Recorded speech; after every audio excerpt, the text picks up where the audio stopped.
Anyway, I still think it was somebody who was so confident he already knew his way around here. So that would cut the odds to what? Maybe 100 to 1?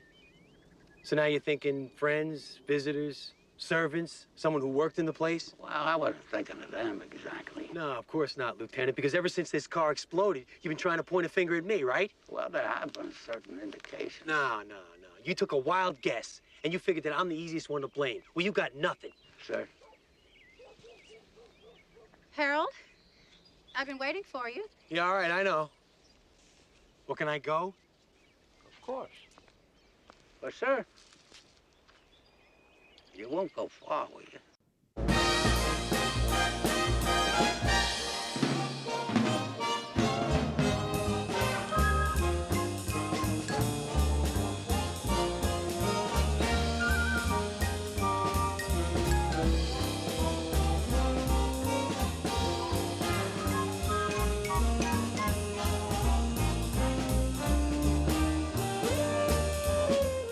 Welcome, everybody, to another episode of the Columbo Confab Podcast. This is Steve. And this is Sean, of course. Awesome. And so tonight we're going to review the episode famously known as the Tyne Daly episode. Well, it's not... Well, there's two. Well, no, yeah, this is more Tyne Daly than Undercover. By the way, before we get into... I just have a little bit of housekeeping to do. For those of you that subscribe to the podcast on the Apple Podcast app, which I'm assuming is a lot of you. We did Undercover a few episodes ago, and it's not showing up on the feed on the Apple Podcast app for some reason. It's showing up in iTunes, but it's not showing up in the podcast app. So if you are interested in hearing what we have to say about Undercover, use a different podcast app or track it down on the internet by just Googling Columbo Confab Undercover. I apologize for that. I don't know what the reason is. I've tried working on it. I just can't figure it out. But apparently, my theory is that somebody at Apple really hates the episode Undercover. However, I've heard good things about our episode because Hello John on Twitter said good things about us. That's nice. About what we said. So check it out if you really are interested in hearing about that. I don't remember what we said. Well, I sort of do remember what we said about it, but I'm told it's good. So yeah. And our numbers are good, and thank you everybody for downloading and listening. And I'll get that sycophantic shit over with and get to the. Go ahead. Yeah, no, I'm really surprised you were telling me the numbers off air, and I'm really shocked, to be quite honest. I'm really happy. I would not have thought this podcast would have reached so many people. That's great. Yeah. Just for reference, I mean, we did a Doctor Who podcast for I don't know how many years, and I think we had to do we did a Doctor Who podcast for a year and a half before we had the numbers that we have for this podcast. Sure. No, I think we must have, I don't know. But anyways. Yeah, I remember like reaching like 100 downloads, and we were texting each other, "Congratulations, this is awesome!" So it's really cool what you guys are saying out there. We're going to talk about emails that we've gotten, and you guys are awesome. Thank you very much. That's all I got to say about that. And Steve, I'm sorry, you're going to talk about a bird in a hand. Yeah, bird in a hand. So curious, what does that mean? What does a bird in the hand mean? Well, it's interesting because I actually, okay, there's this old saying, a bird in the hand is worth two in the bush, which means there's three birds. Columbo said at the end. Yeah, and there's three murders in this episode, and what really threw me was that there's a guy in this episode called Birdie. He's a lawyer named Birdie. I recognize the actor, by the way. He was in Twin Peaks. He played Bobby Briggs' dad. But I think that refers to the number of murders there are. It's a little bit more clear to me than, say, Butterfly and Shades of Grey, which that title just, I don't know what they were on when they made that up. But Tyne Daly. Oh, she's amazing. She is such, I mean, I remember growing up, she was on Cagney and Lacey, and I didn't watch that. I was 10 or 15. I don't know how old I was, but I was too young to care. And but I'm really enjoying her performance because I saw Undercover first, which I have to remind myself that's actually the next season from A Bird in a Hand. So she came back for that limited role. But she's just amazing. And she can play drunk so well. And I might argue maybe she's not acting, but no, I mean, she's a fantastic actress. She's so personable, yeah. Yeah, there are choices that she makes. Like, I remember there's a point where she's on the phone holding a drink in her hand, and she uses the glass to hang up the phone or to press a button or something. She was a bundle of joy in this. And the way she would kiss Harold, by the way, a little yucky. She would like lick her fingertips and then rub it into his mouth. You remember? Yeah. That was weird. I've never seen anybody do that. What is that? It was sexual yet disturbing. It was. Yeah, okay, so. She is not exactly a cougar. I mean, she's not ugly, but she ain't no cougar. And obviously, go ahead with the story because we. Gotta, So let's jump to the beginning of this episode. So the episode starts in Las Vegas, of all places. It's really fun. It makes me want to go to Vegas. I've only been there a few times myself, but it seems like it's mainly an old downtown Vegas. Have you ever been, by chance? I've been there maybe 4 times. Oh wow, okay. I don't gamble, but I appreciate it, I guess. Yeah, same here. I'm not a big gambler, but so Harold apparently is a gambler and apparently a big loser too, because he owes this mafia, maybe club owner, maybe both guy, Mr. Hacker. He owes him like $15,000, and so I guess Hacker finds out that Harold's in town. He goes to the casino where he's playing. He spots him. Harold spots Hacker, so I guess because he owes money, Harold gets up and takes off. And as Hacker goes up to the table, the dealer's like, "Oh, you can't touch him or touch that. I'm watching his earnings." And he says, "Well, something like, oh, well, let's see what his earnings are." And he opens up his wallet, and fall out 2. Oh, by the way, I paused the DVD just so I could zoom in on what exactly came out of his wallet. 2 $10 poker chips and a half a roll of Tums.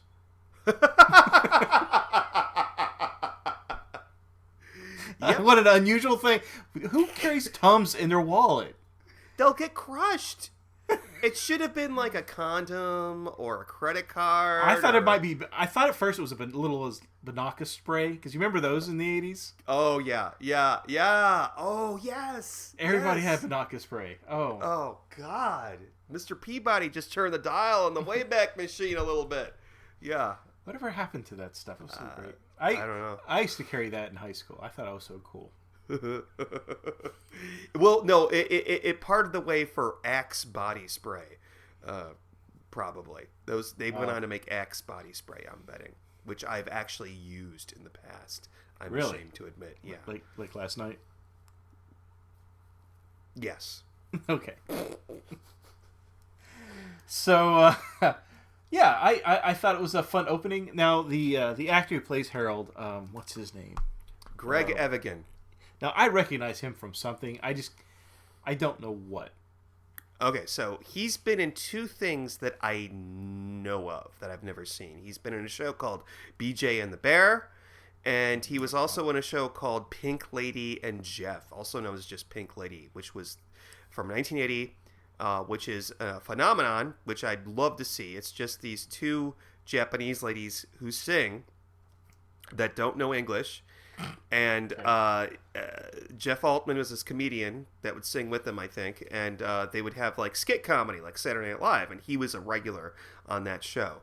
BJ and the Bear is something that I'm not familiar with. I've just heard about it, but I have no idea what it's about. I'm assuming it's a cop show, but because he looks like he would be on a cop show. And what's interesting is that you asked me a couple episodes ago, has there ever been a blue collar Columbo murderer? And I think, although this guy is not blue collar, as in like he's got a working job type of thing, I think this guy is pretty. He's. I don't know. He seems pretty spoiled, and Well, yeah, kind of. You're right. Yeah, okay. So I just think that he was just. He was a little bit. He wasn't smart. He was just sort of like. Bumbling through life. Yeah, exactly. Yeah, Yeah, he was like Fredo from The Godfather. Yeah, someone is always paying his tab. Yeah. And so, unfortunately, this time he was leaning on his uncle Big Fred. Mm-hmm. His uncle named Big Fred, which sounds like a sexual term, but it's not. Mm-hmm. Mm-hmm. But Big Fred, his uncle, owned a football team called the Stallions, right? Mm-hmm. And so I guess he's going to try to schmooze money off his uncle for, so he can pay back Hackard. But I don't know. What any thoughts? Like, I really liked Harold's dress style. Like, if I could go back in the 80s, that's exactly how I would dress. The 90s. I swear. Or 90s. That's how I dress. Boots, cowboy hat. I would have the handlebar mustache, the mullet. You know what? He is. The jean jacket. Yeah, he is actually pretty attractive for the 90s, or pretty attractive if you're watching gay porn in the 70s. So, and also, I noticed that he's one of the only people in Colombo that smokes, and it doesn't become a clue later on. Didn't think of that. Yeah. So he's also probably the only left-handed murderer. Oh no, that's a clue. Yeah, that's a clue. Because we love clues. We love clues. Absolutely. But so there was. This is the second time I've seen this episode. Really? You saw it before? Well, I saw it the weekend before. So when the Wigan Wheel or whatever picked this one, I wanted to see a Columbo like the next day, and I'm like, I'm gonna watch it. So I watched it, and then I rewatched it today so I could have my notes. Okay.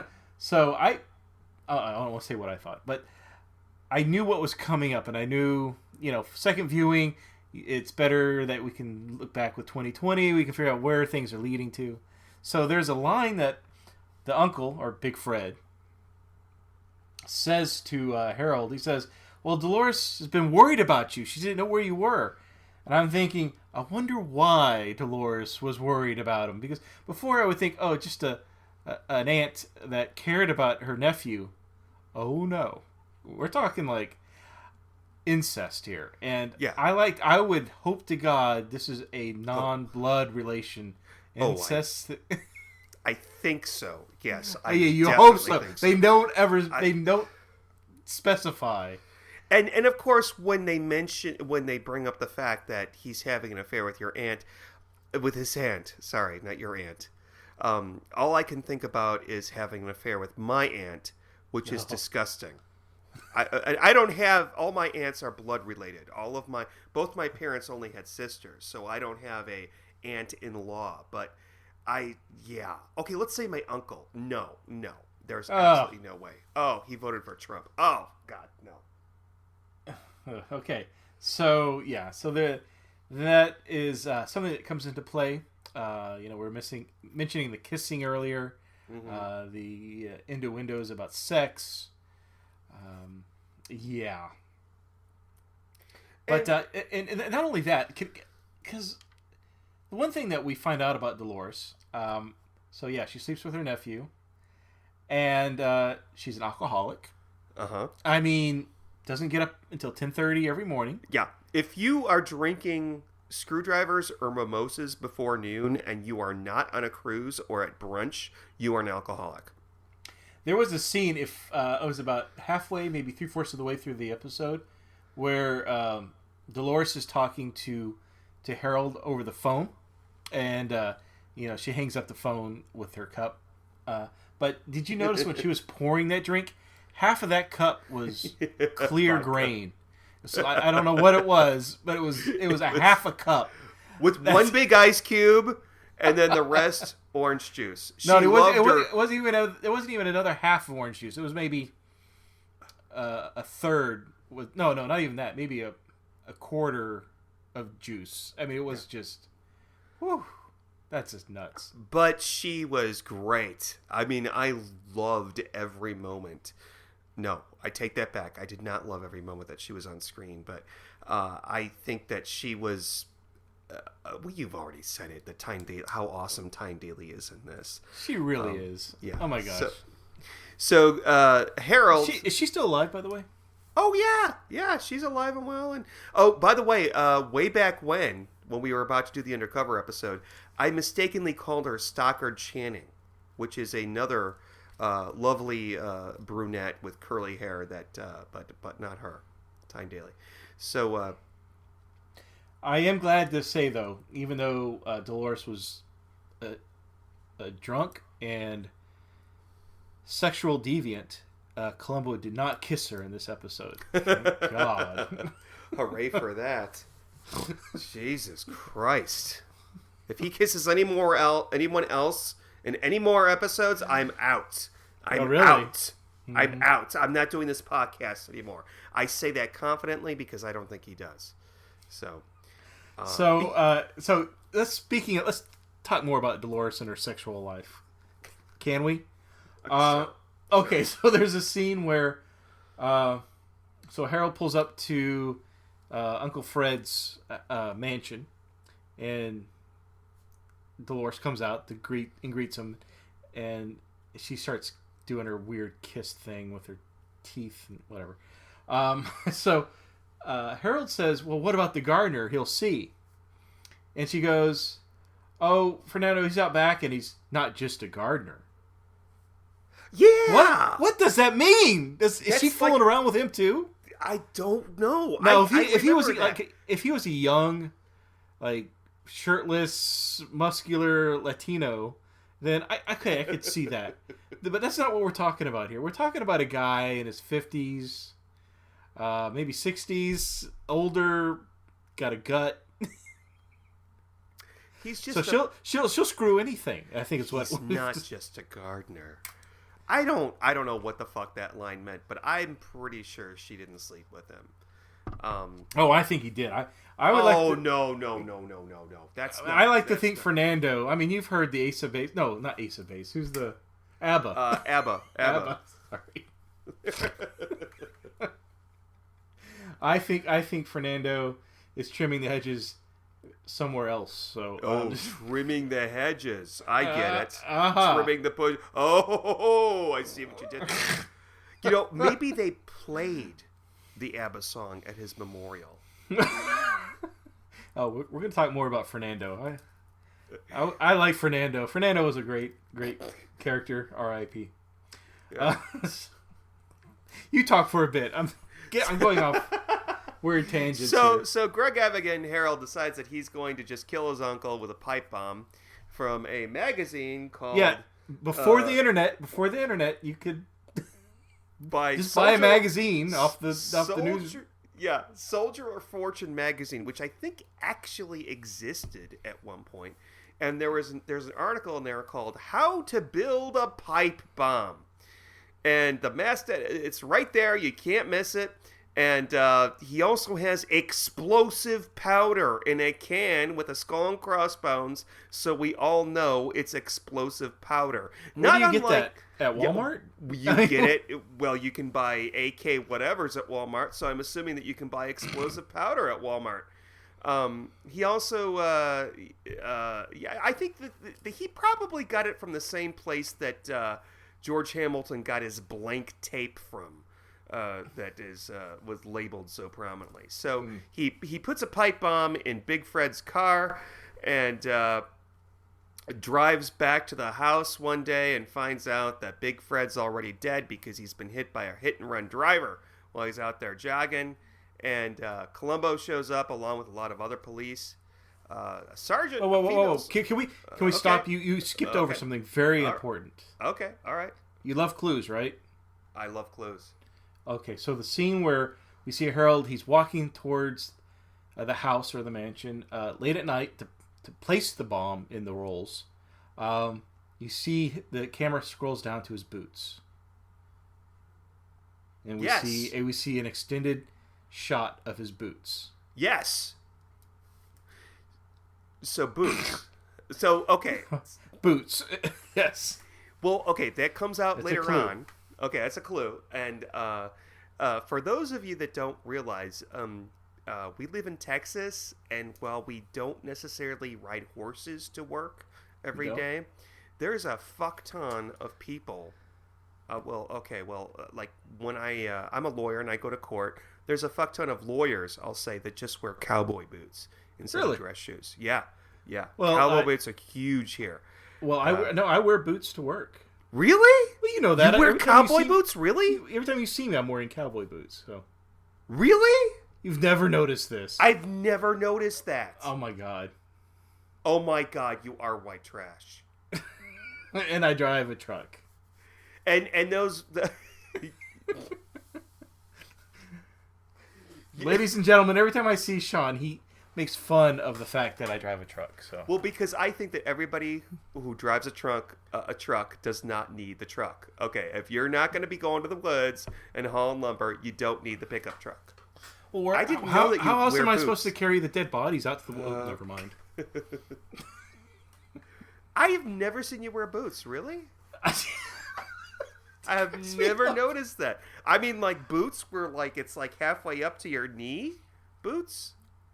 Well, no, they go past my calf. Yes, but okay, all right, okay. When we had that game night that one time when you came down to Dallas, Jessica noticed my boots and she complimented them. Well, she's from Texas too, so you know. Okay. Yeah. So, but what a weird tangent we got off on. But yeah, no, I don't have the steel or silver heels on mine. So. Oh yeah, those are the big. Those are the.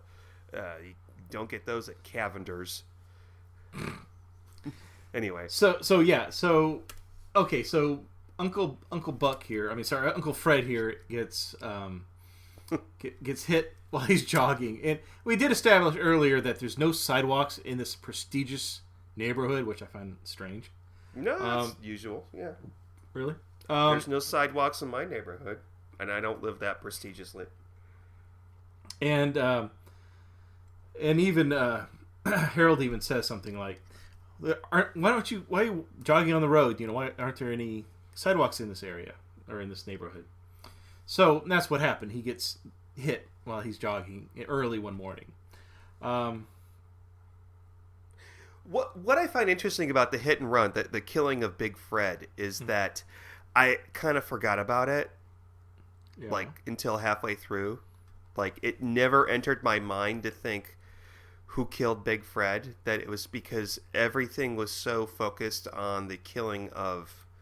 Well, who dies next? You go ahead and who dies next? Which I love this, by the way. Well, the reason we bring this up is because Harold has to kill his uncle to get some money. He's got to.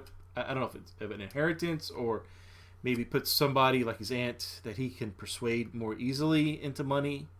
I'm not real sure, but he ends up losing a big bet, and so his plan is to kill him, is to plant a bomb. In his rolls, supposedly will get in his car the next morning, go to a meeting of the football team, and kapow. Except he doesn't even get that far. He gets up early, starts jogging, and someone runs him over. Mm-hmm. So now Harold's in a predicament. His uncle's dead. That's great because that's what he wanted.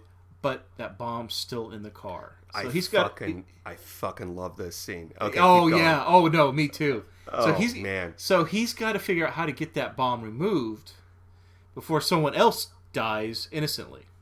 Yeah. And of course, everything gets compounded because of the death. So Columbo's already on the scene.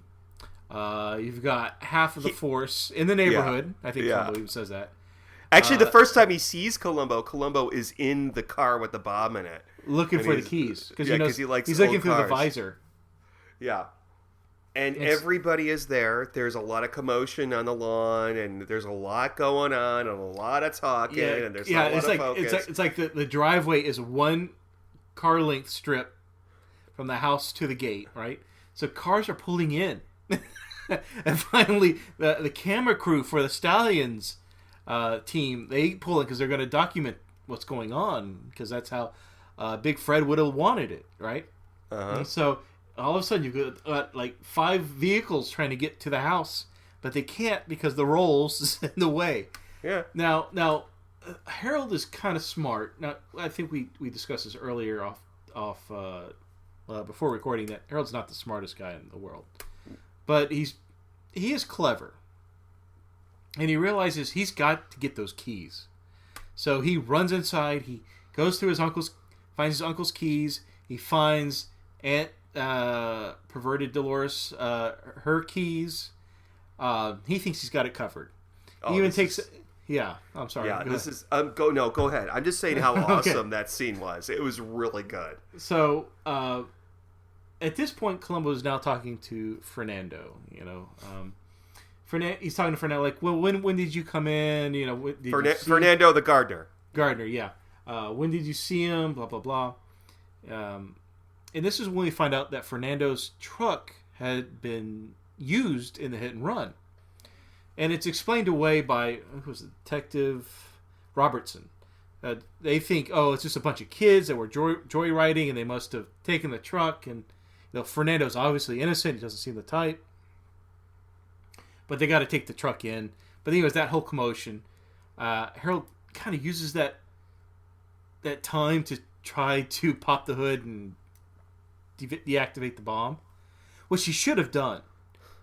He just, I think if he would have continued, even if after the cop interrupted him, or the detective interrupted him, he should have continued, like, I'm just doing something under the hood. But whatever, he gets nervous. He's not able to deactivate the pipe bomb. Fernando comes back and he says, I've got keys. Oh, God. And that's when the bottom fell out of my stomach. I'm like, fuck. And I've seen this before. Mm-hmm. I knew what was going to happen, but still, it was. Poor Fernando. He's so friendly. Oh, senor, I've got the keys. Yeah, and Columbo's like, Fernando, pull into the garage. See. Really friendly. Would do anything for Columbo. He even trusted Columbo that someone took my truck. He didn't go to any other police officer. He went to Columbo. Fernando is the Barbara of Columbo. Barbara from Stranger Things, who died for basically what no a reason. weird analogy. Okay. Yeah. So Barbara, the lesbian high school girl. She's not a lesbian. Well, maybe she is. Okay, that's my theory. But it doesn't matter. But you're just talking about a Latino gardener who's screwing the boss's wife. Okay, all right. I don't understand, but anyways, so poor Fernando. I just want to say, God bless Fernando. Rest in peace, my friend, because this guy did not deserve that ending. Oh, maybe that's why you're calling him like Barbara. But yeah, that scene was brilliant. Oh my God! I do not know who directed this. Because that's research, and we don't do research here on the Columbo Confad podcast. But that was a really good scene. That was like one of my top 10 Columbo scenes right there. And you get to see it. And not only get to see it once, you only get to see it twice. You get to see it 3 times. Yeah, my friends. Let's really drive it home. No. Okay, so that's wait. great. No, wait. Stop. Okay. I would like to take a few seconds and give some silence for Fernando, just if we may. Put our heads down in prayer. Okay, that's good. Okay, good. Okay. Now, so the car explodes. Fernando is dead. Oh God, yes, he did. And Columbo, we have this crime scene, the equivalent of a body outlined in tape on the driveway. We have the car. For the car. Apparently, somebody, thanks Harold, left scratch marks on the driveway next to where the car was. That's a clue. Nice going there, Harold. That's a clue. I love clues. And we established that the person that was underneath the car and probably created these scratch marks, which I don't know if they were from his cowboy boots, weren't they? Right, because he had silver heels on them. Yeah. So this person has to be left-handed. Now, okay, that's we don't know that yet. We don't know that. Oh wait, am I jumping ahead again, or do you want to say something that happened? Well, no. Okay, so right away, Columbo. I don't know if Columbo suspects Harold at this point. Yeah, I don't know. Because he says it's somebody that had to know the property. Yeah. And Harold was like, oh, it had to be a professional. But Columbo's like, well, they would have had to really know the property and known the way around, and he's kind of. I think that means that he's got his eye on two possible suspects, and that would be Dolores or Harold. Mm-hmm. And it's not until he realizes that the person who planted the bomb was left-handed, which that scene where he finds that out, we have to talk about that. But I think that, yeah. And there's a clue that kind of points to Dolores early on. So Columbo is like digging through the trash off camera, and he finds these cotton gloves, and they smell of gas. And you're thinking, you see when Harold's planting the bomb, he's wearing gloves, and you're thinking, mm-hmm. what an idiot! He planted the gloves in the trash on the property. You could have taken that with him. Well, but and then Dolores comes like, oh, those are mine. I'm sorry. Yeah, they smell of gas because I pump my own gas, and of course one of the funniest lines that Tyne Daly delivers is Columbo says, "Oh, I would have thought you would use full service," and she goes, "No, full service was intended to cheat old people and women."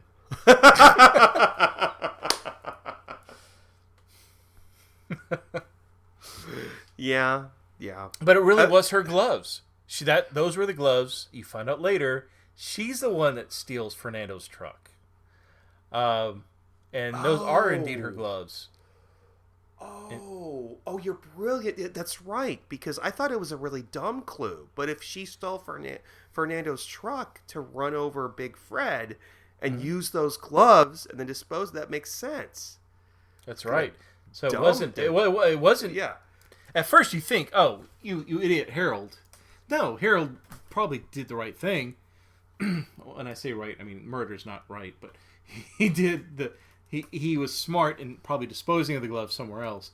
But Dolores was the stupid one, because those were indeed the gloves she used, so she would leave fingerprints on the truck. Okay. All right, that makes sense. All Yeah. right, I like that. Yeah. So let's jump to the funeral. Okay, Big Fred's funeral. All these studly, well-endowed men, muscular. Dolores is in heaven. She's drunk. She's having a good time. She's the new owner. She's wealthy. I mean, the future is bright for her. Yeah. Oh, yeah. I mean, one of the football players, blonde-haired, mullet, asks her where the bathroom is. She takes him to the bathroom. When he closes the door, she leans in to listen while he pees. What? That's just weird. That's just... Does that happen ever in Columbo?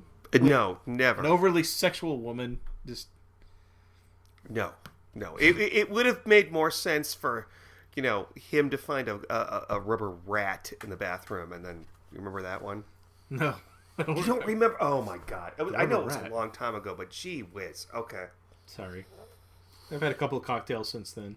Yeah. Okay. But this is also the funeral scene is when we find out that Harold, who he thinks he's got a handle on Dolores. He's like, she's attracted to me. I can control her. Even says that to Bertie. He says, I'm going to let you manage this team like you really should. I'm going to make sure, between the two of us, everything will be okay. So he feels like he's in control. He's gonna be the puppet master with Dolores, right? Mm-hmm. That I think he's starting to lose control at this point with her. Okay, yeah. So this is where we find out well, not where we found out, but where I thought when somebody dies, you don't get the money, the inheritance right away. It actually takes a couple weeks because theoretically he could pay off Mr. What's his name? Mr. What's his name? Hacker. And God bless him for not using an Italian name. Mr. Hacker right away, but... Well, I noticed the executive producer was Peter Falk on this one, so... Oh, that doesn't mean anything. I mean, he could have just supplied the catering.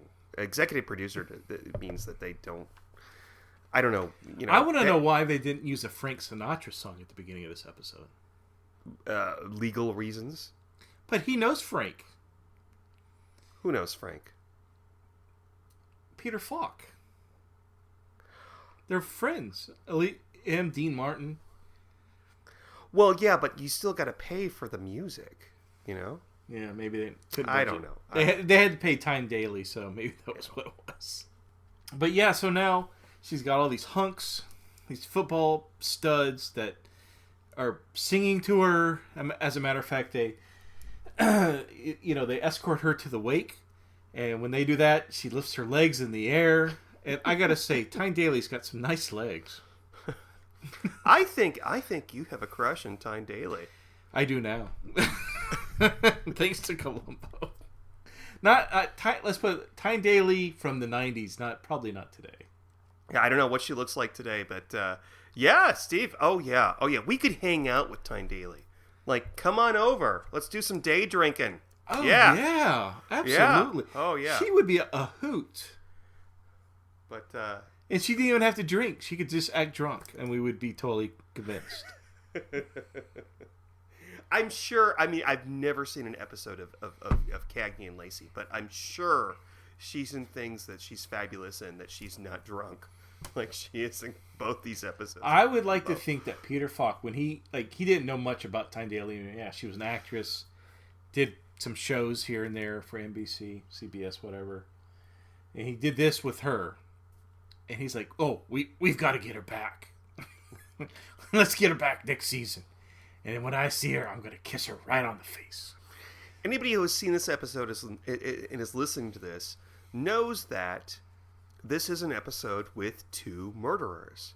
And there's a twist. Is that, I'm not going to say the twist, but Tyne Daly turns out to be the guy that kills Big Fred. Okay, yeah. So I would love to see an episode where, just a straight Columbo episode, where she is the murderer full on and she's drunk the whole time. I don't, maybe the Donald Pleasance, Adrian Carcini is a close, just a drunk ass Columbo murderer swimming in money, just like, I don't care. I hit the guy, whatever. I'm gonna, whatever. But yeah, she was splendid. Keep on going. I'm sorry. So we find out. Harold is not going to control her at this point, and she even says, "I'm going to fire Birdie," and he's like, "What?" And she goes, "Yeah, I'm gonna hire somebody younger." Yeah. So she automatically wants to replace, because she just wants young men around her. No other reason. I know she says that Birdie hasn't been doing very well, but I think it's more sexual, to be quite honest. But she does like lick her fingertips again and pushes it against Harold's lips and says, "Don't worry, though, I'll never kick you out of bed." God. Why do you keep notes on this? I have no memory of this. Well, I do now that you're talking about it, but... Okay. All right, so... And then she sticks her finger in his ear and gives him a wet willy. I mean, Oh. We have to talk about the car dealership episode. Yes. The scene. Oh, yes. All right, let me go with my notes on that. Okay, so Columbo, I don't know what kind. It was a Rolls Royce. Rolls Royce, yes. He goes to a Rolls Royce dealership, a place that you usually can't go to without an appointment, I think. And yeah, it wouldn't surprise me. And of course, Columbo's dressed as Columbo, which, as we've learned, is a hobo. You can't say hobo. It's homeless now, Steve. Hobo was. Oh, sorry. Is Yeah, not, is not PC. Was that I think. politically correct? But I appreciate the term. So he is. He's a man of stunted financial growth. Yeah. Get that, hipsters. Stunted financial growth. That's what he looks like. But he goes to the Rolls-Royce dealership and convinces a salesperson who is actually pretty nice that he can go underneath underneath the car and like poke around and all that, and that's where he figures the murderer must be left-handed, and that's fine. But my God, but there are people looking through the window watching this. Yeah, I found that a little odd. Like, why would they care? Do you walk down the street and just look inside the windows looking for any kind of activity? Speaking of politically incorrect, I thought it was completely retarded. Well, I thought it was funny. So Columbo is trying to figure out if he can reach under the car and use a screwdriver. He said pliers, actually. See if he can get the pliers. But it's so funny because I'm not making fun of him because, I've got a gut. As I get older, that gut will get bigger. The more we're men, it's okay. Yeah. It's totally cool. So he can't get any farther into the car because his gut is preventing him from doing so. Now Harold, he's a young man, thin. He's obviously he's on a strong diet of liquor and cocaine, so he doesn't eat very much. But Columbo likes his pasta, so yeah. That's a great point. That's a great point. That it would take a thin man to get underneath there, and I think even the salesperson says, "Well, we've got one on a lift, Steve, a lift in the back if you want to look at it." But it's more important that Columbo goes underneath it and actually tries to do what he needs to do. It's a good scene, but for the people clapping. Yeah. Well, and there's another clue.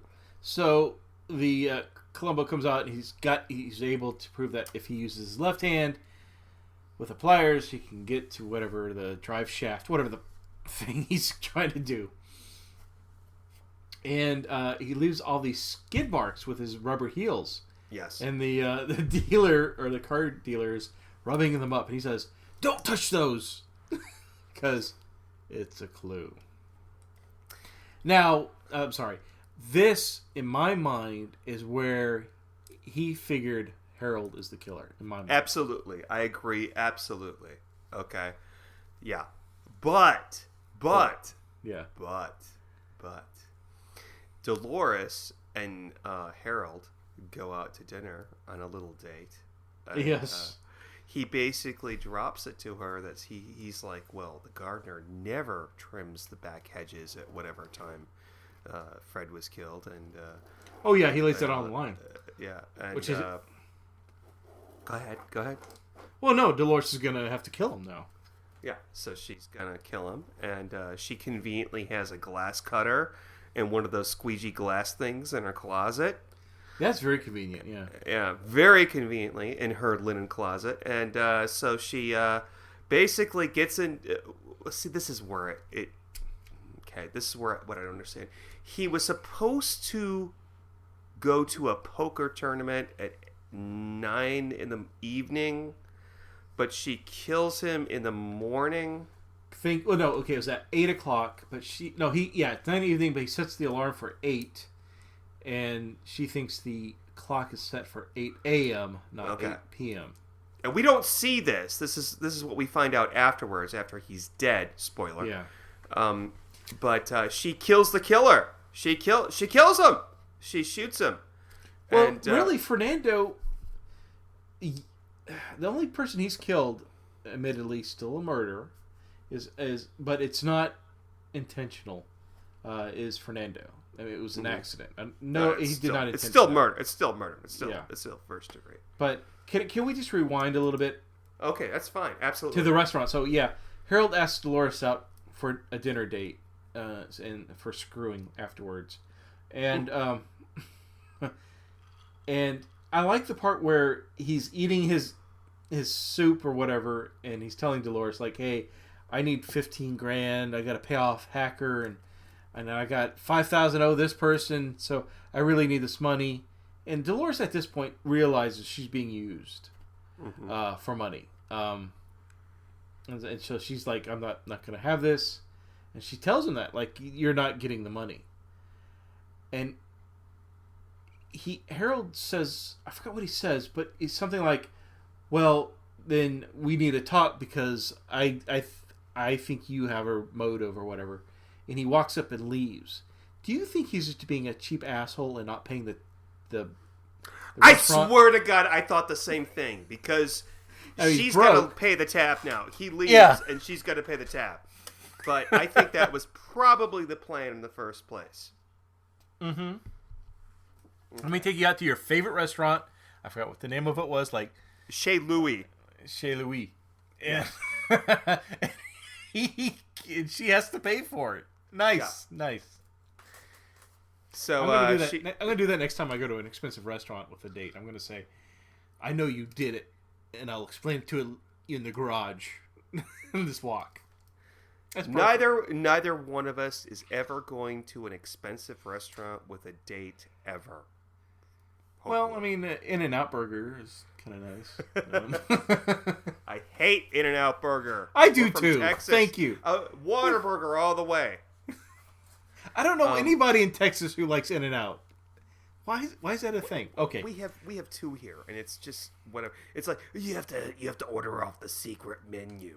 No, that's disgusting. I've seen the things in the secret menu. All right. No. Our international listeners, which I think are a few, do not care about In-N-Out. So let's Harold skips out on the check. Nice. So then he goes home. I think he's done a little bit day drinking. Goes home. Lies down. He calls Dolores out because he says, "I know you never wake up before 10:30." But yet, I mean, he calls it.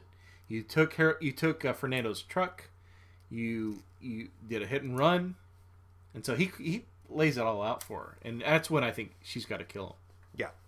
Why do these people confess to the murderer? I know what you did, and you're going to pay me. You're going to do this. You're going to do that, and I'll keep your secret.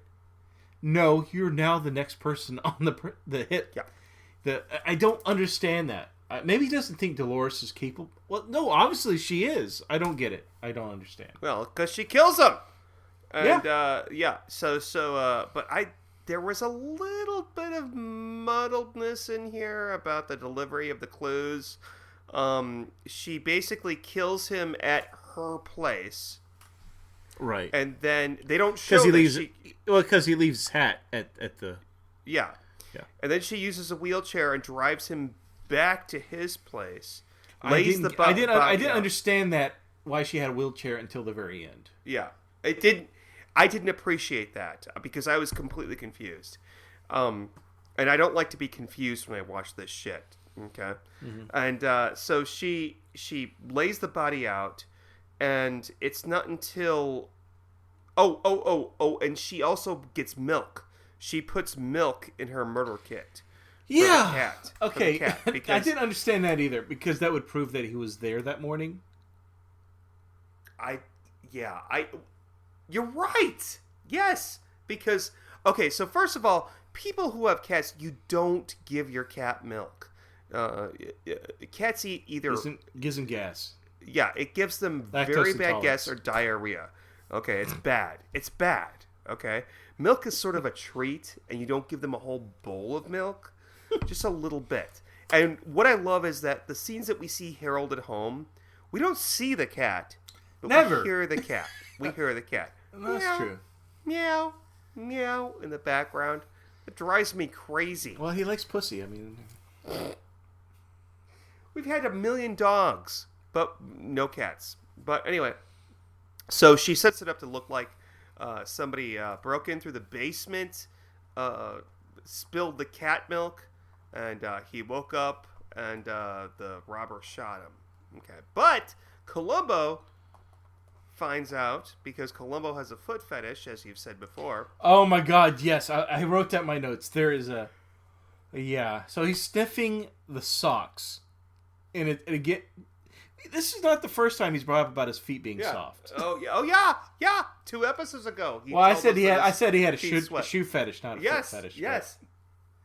But he realizes that Harold's socks are still wet. The ones that he put inside his boots in the wardrobe. The ones he sticks to his nose to sniff.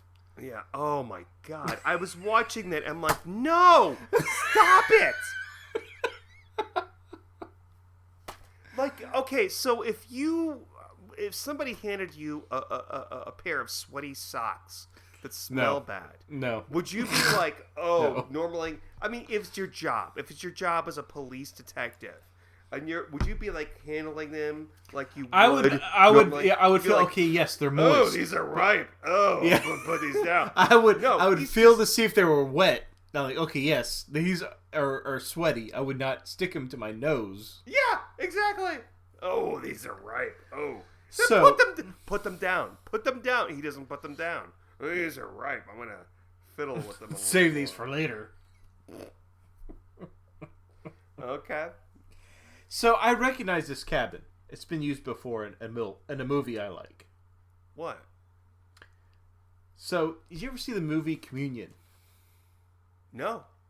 Okay, so it's a Christopher Walken film. Uh-huh. Oh yeah, I know. Oh yeah. And love Christopher Walken, even though he probably knew who killed Natalie Wood, which were whatever. So it's a movie that came out in like 86 or 87, I believe. Communion is about a guy named Whitley Strieber who was abducted by aliens in a New York, in a cabin in like kind of in the New York State area, like around the Hudson River area, I think.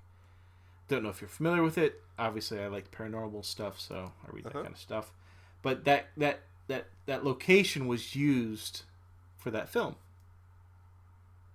And I'm done. Oh, okay. All right. Well, no, that's a very interesting thing. I love Christopher Walken. That's my Christopher Walken number. That was horrible. Yes, I know it's horrible. So Harold's dead. They have Dolores over, and she tells Columbo all about what's going on. While a sergeant in the background reads a magazine. Well, I don't know what you're talking about, but that's horrible, Christopher Walken. I'm sorry, I was totally concentrating on how to do that. But okay, so what about the magazine? Go on. I'm going to repeat it. This podcast is deteriorating as we speak. It's good. It's good. It's good. So Columbo shows up at Harold's cabin, talks to Dolores, and while Dolores is talking to him, bada bing, bada boom. We have a police sergeant in the background, just sitting 2 feet away from Dolores, reading a magazine on duty. Like, girl, you gotta pay more attention to your job. But Dolores does a really good impersonation of being sad, and God, it's so hard to talk about this episode because I'm gonna get to this in a little while. But so he says, "I need more cowbell." Sorry. I wish I had. Are you gonna edit this out? I wish I had more to pass out than expensive baubles. That's horrible. I can't do it. That was Batman Returns. Anyway, so he says to her, "Stay with us." He says to her, "I got to show you a tape." And he does later on when he goes to her house, and he shows her a tape, and lo and behold, it's the tape right before Fernando is blown up, and we see Harold flinch. You're right. Yeah, he closes his eyes before the explosion. It's a really good clue. Okay? No, it's a clue. I think it's a good clue. I don't think it's a clue, but it's a good clue. What else happens? I don't know. At this point, I'll be quite honest, Sean. I was waiting for the episode to finish. Yeah. So is I don't know how long this episode is. Hour and a half, 2 hours. yeah. I was ready at this point. I was waiting for it to end because, number one, we had to do this podcast because I finished it right before we started this. Number two, I stopped caring after Harold was killed. And we find out Me too. That's odd. Yeah. We find out that Harold left his hat at Dolores' house, and he just got a haircut, which people do probably about once a month. At least I do. Well, And, he had. Well, no. So we mentioned earlier, he always loses at gambling. He finally wins at this gambling thing he goes to. He finally wins. He's tipping waitresses. He decides to get a haircut, a pedicure, a manicure. So he's like just spending money. He's just having the best time of his life. So at least he has good moments before his death, before Dolores offs him. Yeah.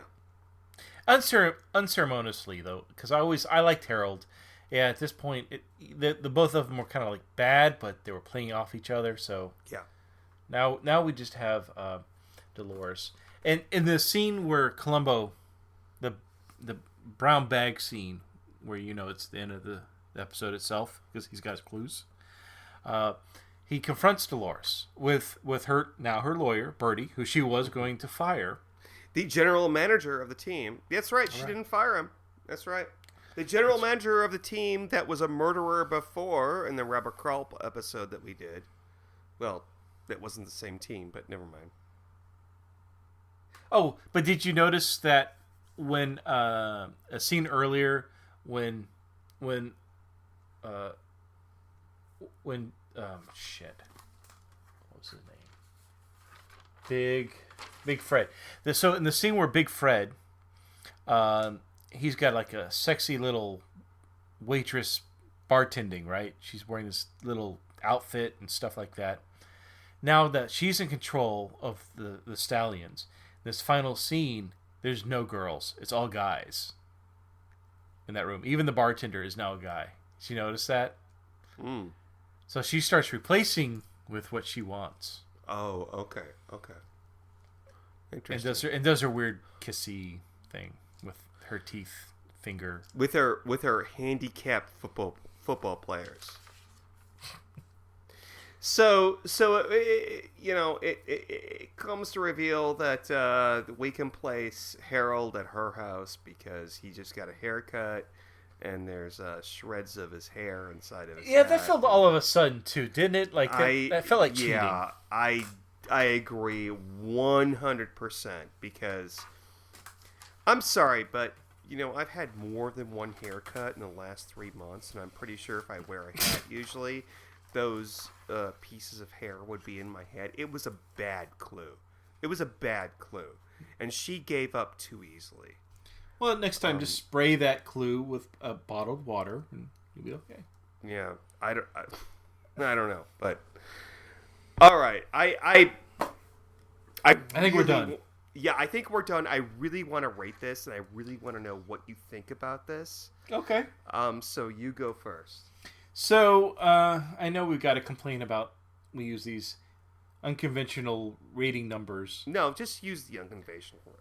I had something very special planned. So, what would you rate this particular episode? 1 out of 2 $10 poker chips and a full rolls of Tums. Okay. All right, you go first.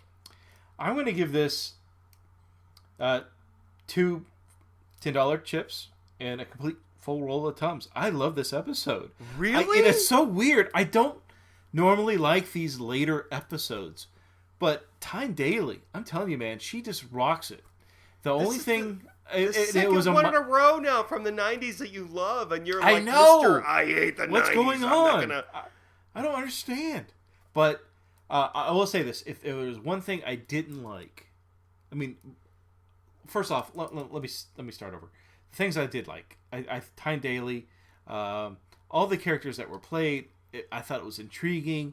It kept me going. I mean, I did not realize that Dolores was the killer, was the hit and run killer Big Fred until the second viewing. I don't know Yes. why I didn't pick it. I don't know why I didn't that's pick it true. up on the first viewing, but it took me a while. No, that's a good point because they completely overshadow it with the killing of Fernando, the accidental killing. Well, no, of they Fernando. and Harold. You forget about it almost.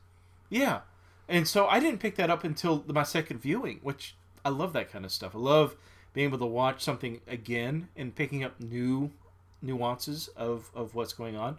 So I love that. Columbo, the older Columbo, I'm not a big fan of, but I enjoyed it. The scenes with where he's at the dealership, the Rolls-Royce dealership, I thought that was really funny. It was only a 5-minute segment. Yeah, the clapping didn't really belong, but it was really funny. I enjoyed it. The only thing that I would say that hurt it, if I were to say if there was something that would hurt it, was just it really needed to end like about, I don't know, 15 minutes sooner. But overall, I think this is a really good episode, and I really think it was due to Tyne Daly. Man, she's just an amazing actress. I loved it. I saw it twice in a week's time, and I loved it both times. Well, you said what's the criterion? Like 2 poker chips and a Tums? 2 $10 poker chips and a roll of Tums. Okay, so I'm gonna give it 2 $10 poker chips, but not the Tums. I think that this is a great story. Like, if I was reading like an Agatha Christie novel and this happened, I would be pleased. This is really good, like, classic mystery in this story. Like, oops, the first victim was not a real victim. The second victim... the first victim was with Big Fred. I'm sorry. I mean, Fernando Gardner was not a real victim. He's more than a gardener, though. What? Oh, I said he's more than a gardener, though. However, I did not enjoy it as much as you because it's one of those stories that... Oh, God, I don't know how to explain this. It's a really good story. I mean, it's really good. However, it's not Columbo good. It's like Murder, She Wrote 2-parter good. Okay. I don't know what that means. Well, because a Murder, She Wrote 2-parter would mean it would be about 2 hours or an hour and a half, like this one was. And I think that they would be able to, you know, 3 murders. We find out that there's 2 murderers. Columbo-wise, as a Columbo episode, there was not a lot of Columbo stuff in this. I mean, there wasn't a lot of stuff that I laughed at. Except for the part dealership. But I still can't get over the fact that it's actually a really good story. It's really good. And I agree with you there. And it jumps it. It doesn't go, you know... My ideal Columbo story is like some snob who kills somebody and he looks down on Columbo, blah, blah, blah. We don't really have that here. They went a little bit off the formula and it worked. So yeah, that's what I'm going to give it. 2 poker chips without the Tums. I also don't like the end. I don't like the killer clue at the end, the gotcha clue. And I think, yeah, I don't like that. I thought that was a bad clue. Yeah, that's what it is. So Very overall, though, I think that we both like this. Yeah, definitely. Well, I did. Yeah, well, I did too, but it had it had its problems. But this is now the second 90s episode that you watched that you liked, because you loved the Faye Dunaway one. Yeah. Very strange. I typically don't like these later Columbo episodes, but okay. Hey, as a I think this podcast, what's interesting about it is that you've got a seasoned viewer like yourself, a seasoned fan, and you've got somebody like me who's really, this is all new. Well, it's interesting because I really enjoy the fact that you thought this was great, but as a seasoned Columbo fan, like I think that like a magnet, like when you think of good Columbo, I go to the 70s episodes, and I would have loved to see this done in a 70s episode. I typically like the format on the earlier stuff, but yeah. So it's unusual for me to like something like this, but I really did, and I'm happy. I'm glad. At this point, it's so weird because watching their earlier Columbo stuff from the 70s, I feel like, I don't know, it's more character driven with Peter Falk. We had a discussion off air, but Columbo now in these later episodes reminds me of relatives in my family, the Italian family. So in a way, I don't know. I guess that's part of the enjoyment. So, but we have some email. We have some feedback. Yes, by all means. Okay, so listeners, if you're not interested in hearing feedback, we can just fast forward until you hear what we're going to do next. Okay. So our first piece of feedback is from Nick S. He says, love the podcast. Or it may be a lady. Hi there. Love the Columbo Confab podcast. I have been enjoying every episode to date. Identity Crisis so far, and look forward to your regular updates. Just one small comment. You mentioned in Identity Crisis that the jet that Patrick McGowan flew in Korea was in fact the Shooting Star and not the Silver Star as noted by the character. You are correct. This jet started as the P-80, later F-80 Shooting Star, but was known as the CT-33 Silver Star in Canada. In addition, the T-33 Silver Star designation was used in the USAF as a training variant. So depending on the context of the photo, both you and McGowan could technically be correct. Love the podcast, guys. Keep it up and don't change a thing. When I rate it on iTunes, I'll be sure to rate it the ever popular 2 stars. Thank you, Nick. Just kidding. It will be 5 for sure. Because I said, fuck you, to the person that rated it 2 stars. Okay, then we have Michelle. She says, I was thrilled to learn that there was a 3rd Columbo podcast out there. I love the other 2 podcasts, and I love yours too. A couple of things I wanted to say. Sorry if these relate to earlier seasons. I binge listened to all of your eps in like 3 days. Patrick McGowan's car in Identity Crisis. I did some research on this, and I believe it's a 1972 Citroen SM. It sounds like it was a luxury sports car, so definitely not a Gremlin. I was the one that said a Gremlin. I don't think you were serious when you said that, were you? And I don't think so. Halfway serious. It really did look like a Gremlin to me, though. But kind of. In the back. The back kind of looks like a Gremlin, yeah. I haven't seen a Gremlin for 30 years, but... No, the last time I saw a Gremlin was in Wayne's World, but no, the hood obviously was extended, so it had a bigger motor, but whatever. Sorry, I was taking a drink just then.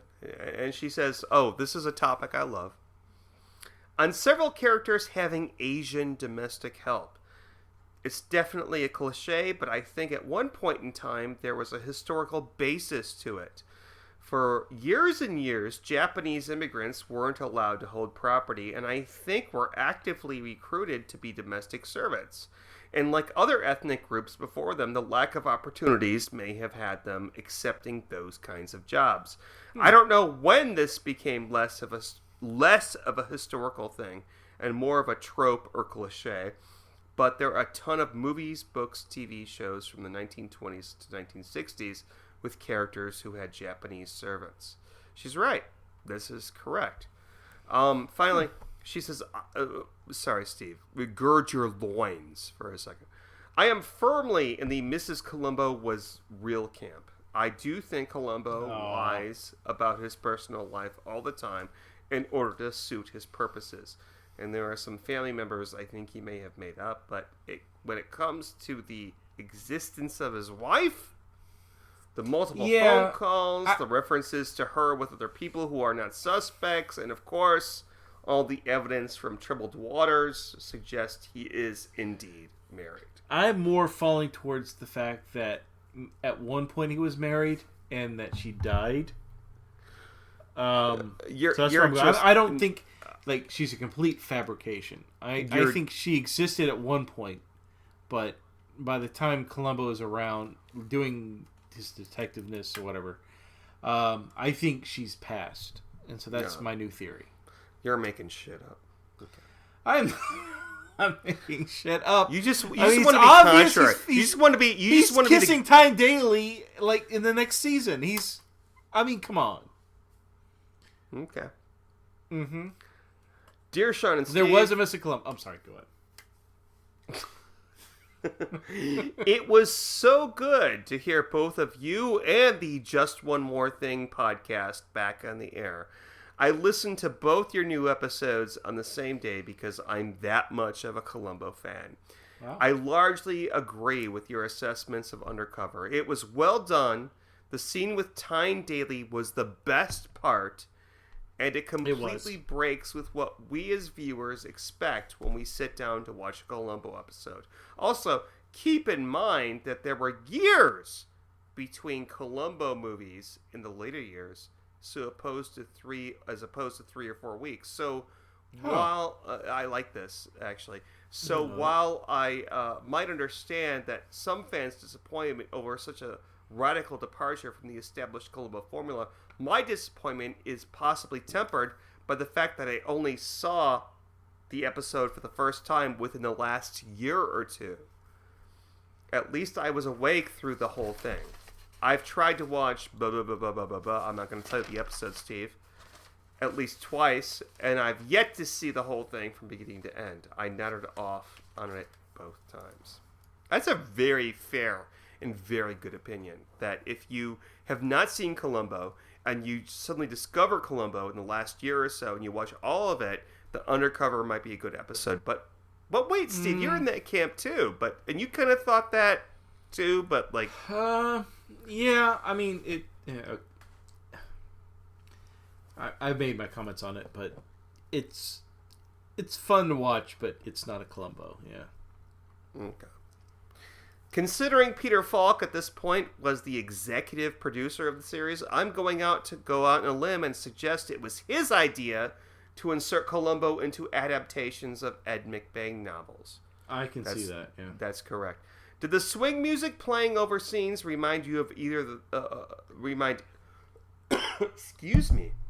Did the swing music playing over scenes remind either of you of the scene in The Mouth of Madness, where the private detective is in the publisher's office talking to Julie Carmen? I remember that being kind of annoying. I don't know what he's talking about. I've seen that movie. I don't know. Sorry. I think Ed Begley Jr. played either Peter Falk's son or his future son-in-law and the in-laws. Sincerely, Victor. He says, P.S. For the record, I am an American. I just use the term series instead of season for shows whose seasons aren't restricted to once a year. How do these reality shows have 20 seasons when they debuted less than 20 years ago? Okay. Right. 2 more to go. Here's one from John Y. Hello, guys. Hello. Just wanted to email you to let you know how great your show is. I feel like this is kind of masturbatory at this point. Me reading this. Okay. At 36 years old, Columbo was a massive part of my childhood, and your episodes bring back some great and hilarious memories. Okay. Good. I still watch them and now own the box set, and like yourselves, find myself Googling where the actors are now. Depressing. The first episode, Murder by the Book, is bad enough. Jack Cassidy died in a fire caused by his cigarette, and his body was in a terrible state. Okay, I'm just saying that. Yeah, they were only able to identify him by his ring. Oh God! The annoying second victim actress Barbara Colby was sadly shot and killed only a couple of years after Columbo, and the killers were never found. Dark. Hope the episodes don't come too thick and fast, as we may run out of shows, LOL. Maybe just make them longer with a Where Are They Now section in regards to the actors and actresses. I am also a big fan of the OSW, that means Old School Wrestling Review podcast, which is similar to yours, though it is also available to watch on YouTube. Like yours, it's hilarious. Anyways, well done, the awesome show. Really enjoyable. Thank you for all your effort and hard work. Kind regards, John. Okay. Thank you, John. Okay, this is from Simon from Ireland. Okay, so I had to, when I read this, I had to go back and listen to the ending of when we did Fade Into Murder with William Shatner. Apparently I said fuck. That's the last word in the podcast. Okay. Hi there. Love the finish to the last episode. Fuck. By the way, in the episode The Conspirators, Irish, like I said, you may have said Northern Ireland was the Republic and vice versa. The North is part of the UK and the South is Free State. Think Korea. Huh. Also now the UK is leaving the EU. The leader of the North is a woman called Arlene Foster. Crazy bitch that is against same-sex marriage and has dissolved the parliament that is keeping peace in Ireland. Interesting. And Wow. he put a link, and I clicked on it. Anyway, any chance you could talk about the wine you're drinking? Maybe rate that too? Well, sir, I'm not drinking wine tonight. I usually do, but tonight I'm drinking gin tonic. Steve? Vodka and club soda. Yeah. The thing is that we used to do a drunk podcast and talk about it. We are now. What are you talking about? Yeah. Well, we don't like to talk about what we're drinking, but we don't. I'm not in a position. Anyway, keep up the great work. I listened to you guys on the commute from Blessington to Dundrum at the start of the week and often laugh out loud at the crazy un-Columbo shit you guys meander into. I would love you guys to rip Miami Vice to shreds. that 80s mainstay would be cannon fodder for you. Well, Columbo is a finite number of episodes, so just wait. Well, maybe we'll do an episode on Father Ted.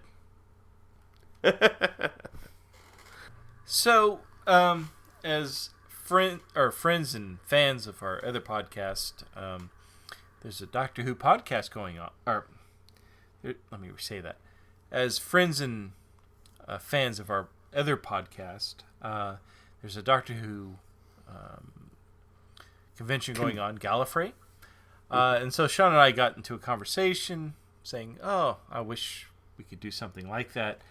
Kind of wish we could do something like that for Columbo, like literally rent a room and just do a viewing and drink and have fun. What are your thoughts on that? I have no problem with that. We'll cook some chili. Yeah, hard-boiled eggs. Yeah, hard-boiled eggs. And pass gas, because that would be Yeah. chili and hard-boiled eggs. But I don't know.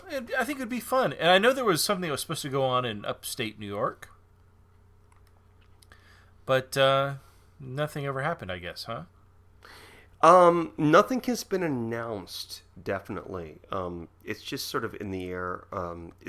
We still don't know if that was just an internet thing or if it's really going on. I don't know. Because if it was, I would fly up there and really? do a Columbo. You really would? You really I would? would. Okay. I would, yeah. All right. But maybe we need to do something in Austin or something like that. But I don't know. Well, I mean, we need like input from fans if they would do that, you know? We would love to host a Columbo a Columbo convention in Austin. I mean, even if it's like 20 people or like a meetup or watching something, that would be cool. Just sitting down with somebody, maybe having a beer or a wine and talking about Columbo would be awesome. Oh, yeah. Oh, yeah. Because There are so many people that I meet day to day. I'm like, oh, I do a Columbo podcast. What's Columbo? and they're like, I'm like, no, you have to see it to understand. And I realize, I think this is a cult TV show. So just let us know if you are in the Austin or Dallas, Texas area, or if you are willing to travel to it. Yes, or just we're interested in hosting some sort of meetup. It would be really cool. We can maybe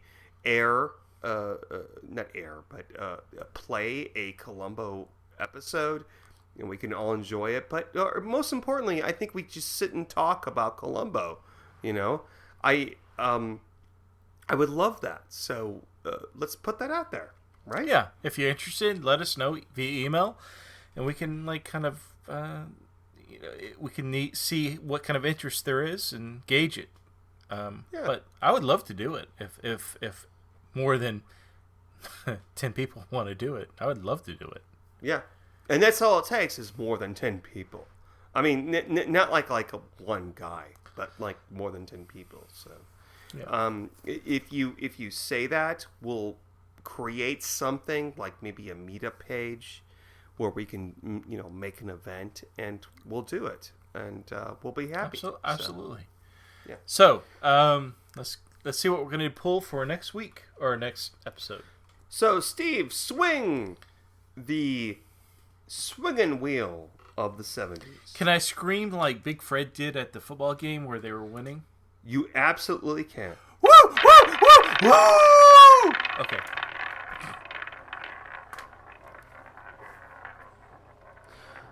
All right. It is going to be... Wow. This is an important one. Oh, God. It is going to be the second pilot of Columbo. It's going to be Ransom of a Dead Man, starring Lee Grant. There were 2 pilots for Columbo before they actually started with Murder by Book. The second one was Ransom for a Dead Man. So, can't wait. I love it. All right, Sean. Well, have a very good evening. I shall. All right, good night, everybody.